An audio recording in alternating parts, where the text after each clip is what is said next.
All right, welcome guys to our Friday morning workout, number 8. So we're on a roll. We'll just let people get on the broadcast and we'll get started very shortly. We'll just give them another 5-10 seconds. I hope you're doing the recommended exercises and you're also pondering, thinking, or meditating on the different concepts that we talk about together each week. Now, did you think about your vision? Did you think about what we talked about last week?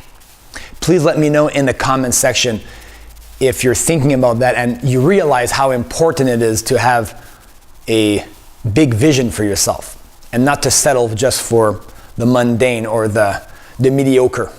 You gotta fly. All right, this week we're talking about 3 different things.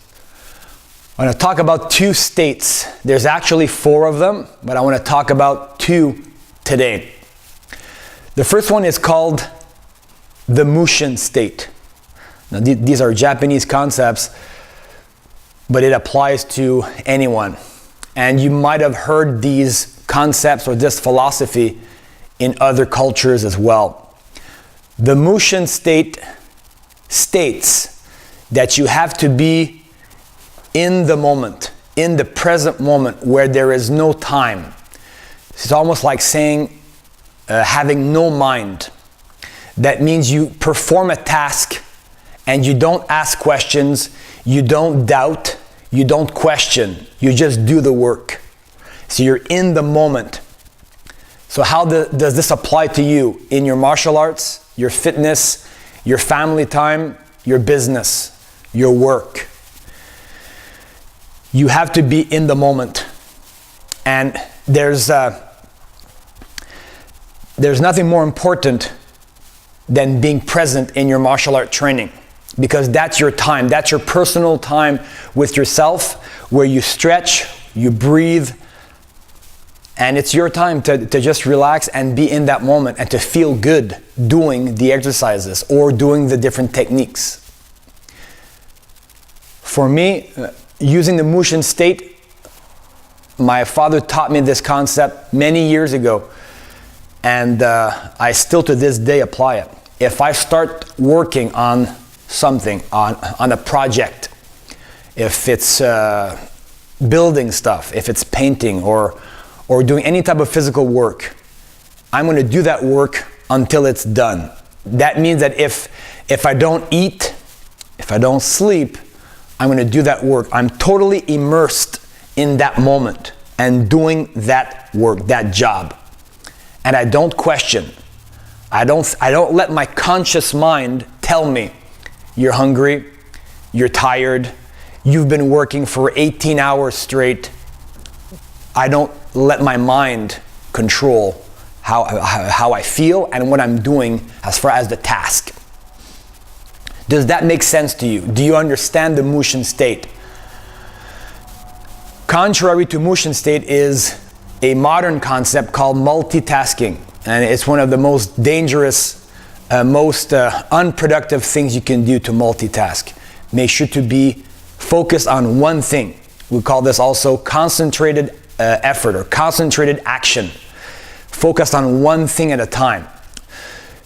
If you try to do all things and to satisfy everyone, you end up helping no one. Keep that in mind. Focus on one thing at a time. So the first concept is the Mushin state. Be conscious of how you're thinking, what you're doing in your day. Are you doing a million things all at once, or are you doing things one thing at a time? And are you present in the moment? I see lots of parents either not in the moment. When it's time to be with your family, then you're there with them 100%. You're not distracted. You're focused on that. If you're in your business, if you're working out. In martial arts, if you're distracted and not in the moment, then maybe you might get hit. You might injure yourself. So this is why it's so crucial, very important to understand the Mushin state. That's 1. 2, the Shoshin state. Now, Shoshin state means to have a beginner's mind. Never think that you know everything. You're always a student. Now you can do different cues to help you remember.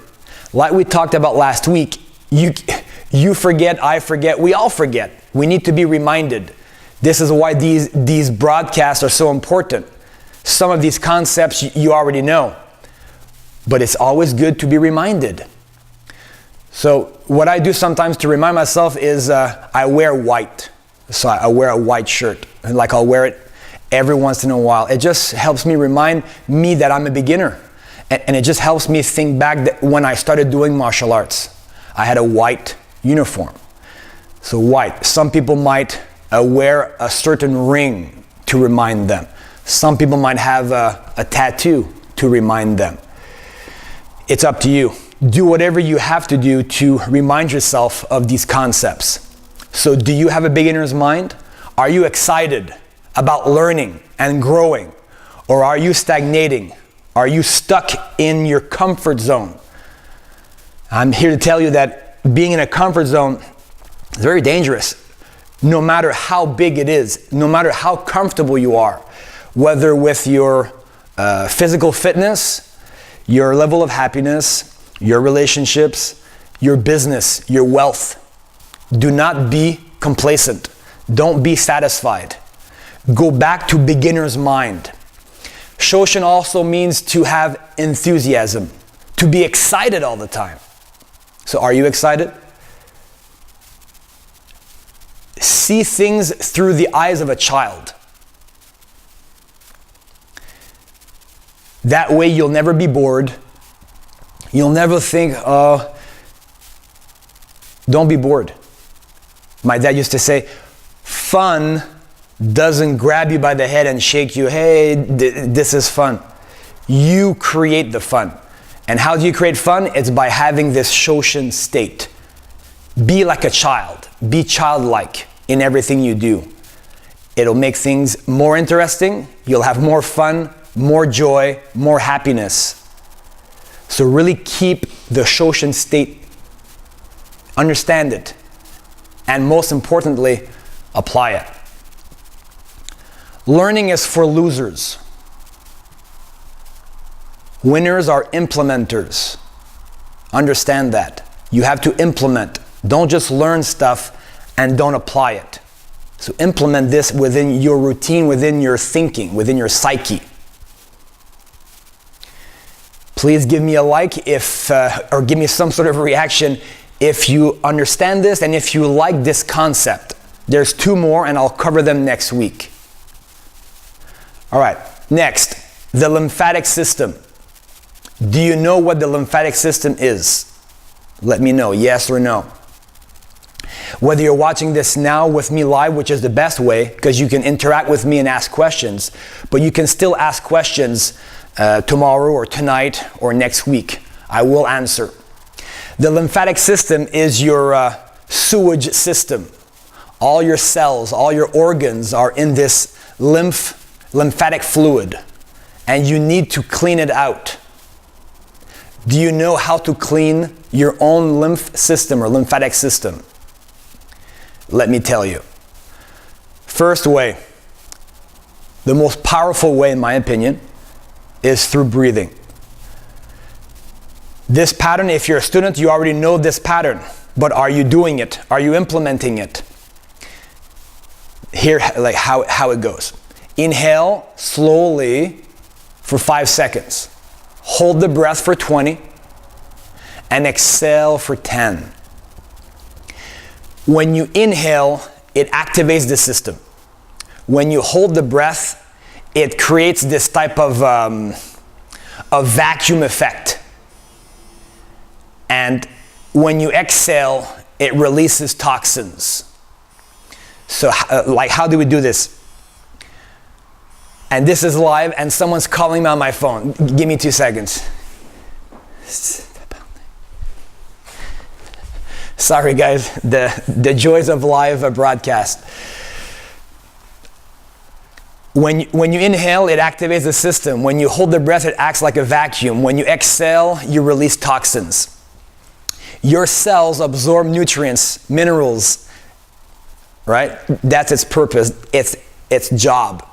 And like any, if you're a city, it has a sewage system, takes in, put out. If you're working mechanics, your car needs an oil change. So we all need to release toxins. Cells release toxins in your bloodstream and in this lymphatic fluid. By doing this breathing pattern, it helps you flush it out. So if you're tired, if you're sick all the time, if your immune system is weak, it becomes you have poor lymph circulation. So you need to really take a look at that and breathe properly. Do these 10 times a day. Just to give you an idea, if your lymphatic system would shut down now, within 24 hours, you're dead. This is how important it is to do these breathing patterns, or this breathing pattern. It's so easy, it's simple. Nobody knows you're doing it. It's invisible, so why not do it? Because you need to be reminded of it.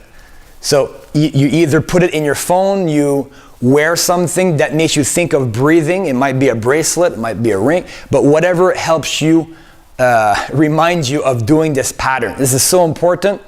I could explain a bit more the concept, but there's the internet for that. So if you want to research lymphatic system, you'll see what I'm talking about. The first way is through breathing. 1, 2. My second favorite way, rebounding. Buy yourself a small trampoline.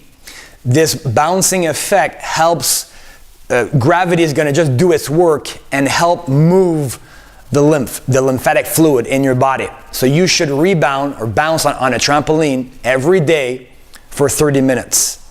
You'll feel a euphoric, happy, joyful feeling after the rebound. So I strongly recommend, go to any store. You can get some for like $45, very cheap. It's not the highest quality, and you can spend all the way up to $300 on a good trampoline. But get one, it's very important. Second way. Third way. What's the third way? Do you know the third way to move that flow of lymph or lymphatic fluid in your body? Do you know? You don't know. You don't know. Massage. If ever you go to do a lymphatic massage, and someone who specializes in that, then using massage techniques, especially in the lymph ducts underneath the armpits, inside your legs, there's different spots that someone who knows how to do this will help your body flush out toxins by massaging and helping the lymph along and move it. What happens to stagnating water? It doesn't smell very good, right? Think about that as a visual metaphor for doing this. We talked about pain and pleasure a couple of weeks ago. You either act out of wanting to avoid pain and gain pleasure. Think of water that's been sitting in a puddle a long time. It stinks. It doesn't look good. Think about that inside your body. If this lymphatic fluid is not moving and flowing, it's rotting inside. It's disgusting. If you associate that to the breathing, then you'll do the breathing every day, 10 times a day. Capiche? So do it, please. Last but not least, let's talk about skipping. Now, skipping has to be one of the most, if you're talking cardio, endurance, rhythm, hand-eye coordination, balance, there's many benefits to skipping. And with our schools, and within my school, a lot of people don't know how to skip. They have a very hard time skipping, which is, in my opinion, unacceptable. You have to know how to skip. I talked about you have to be able to do at least 5 pull-ups, 25 push-ups, 50 squats. You should be able to run a mile as fast as you can. You should be able to swim, same thing, 1 kilometer swim. What happens if you're ever stuck, whatever situation, you have to be able to survive. So think about that, very important. So skipping, you need to skip, build that coordination. So let's say you can't skip. That just tells you your level of awareness, of body awareness. Not good. So use any skipping rope that you can find. I'll show you a couple of variations that you can try at home and repeat them, and then try to do a 9-minute skip. Same thing as trampoline or rebounding. When you skip, you have this euphoric feeling after. It's very good for you, and it almost resembles the same type of bouncing effect on the trampoline, but it's harder on the knees. So be careful how you actually do this. All right, so I'll just get in range here to make sure you can see me. Si, comme tu me vois bien. Comme je suis correct, ça, toi?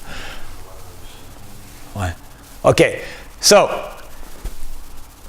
don't care if you mess up. Okay, so once you skip, start with a basic skip.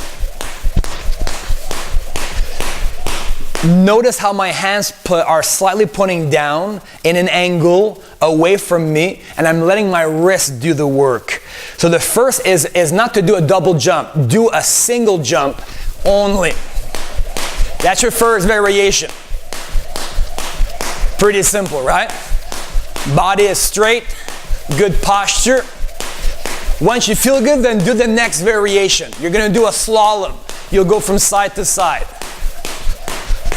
But notice how my head and my body stays where I am. It's my bottom part of the body that's doing the work. Then you do the third one, the bell. You go front and back. So if you have a line on the floor, think of jumping over, back and forth. That's what you're trying to do. But notice how my body, my head stays there. It's my feet. Right, so I'm doing a bell-like movement front and back and then side to side. So that's your number 3. Number 4 is the juggler. The juggler, you're trying to lock your legs and almost like you're juggling,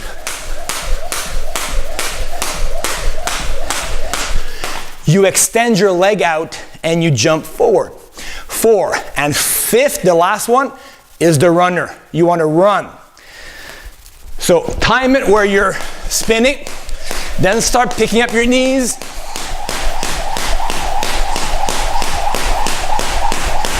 So just like you're actually running on the spot, picking up your knees and going through the motion. So the runner is really good for your strength, endurance, and you do these for 3 minutes. Each variation, 3 minutes. Write those down. Those are the 5 first ones I want you to master. Next week we'll cover more, and we'll cover the last 2 states that you need to understand. If you like, please thumb up. Give me a comment. If you have questions, let me know. I'll stay on for another 10-15 seconds. Until next time, master yourself, and I'll see you next week.